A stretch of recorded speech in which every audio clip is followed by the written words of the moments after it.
ચૂંટણીમાં જીત અને હાર તો થતી રહેશે,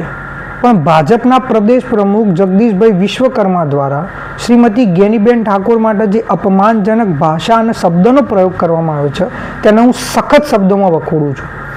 જે પાર્ટી એના પ્રધાનમંત્રી અને નેતાઓ એમ કહેતા હોય કે બેટી બચાવો બેટી પઢાઓ,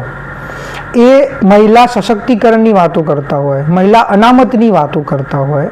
અને એ જ પાર્ટીના ગુજરાતના પ્રદેશ પ્રમુખ એ ઓબીસી સમાજમાં આવતી એક મહિલા કે જે એક દીકરી છે, એક બહેન છે, એક મા છે, જે ગુજરાતની એકમાત્ર સાંસદ છે, જે ઓબીસી સમાજ એમાં ઠાકોર સમાજનું ગૌરવ છે અને જે આખા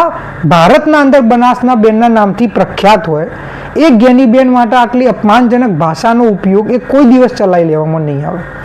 હું ઠાકોર સમાજના યુવા તરીકે માગણી કરું છું, પ્રધાનમંત્રી જે પોતે ઓબીસી સમાજમાંથી આવે છે એ આ મુદ્દાના અંદર હસ્તક્ષેપ કરે અને જગદીશભાઈ વિશ્વકર્મા આવતા 48 કલાકની અંદર તાત્કાલિક ધોરણે જ્ઞાનીબેનની માફી માગે,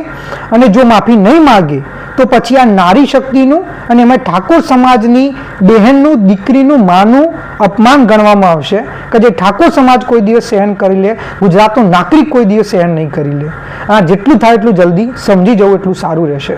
જય માતાજી, જય ઠાકોર સમાજ. હું તારક ઠાકોર.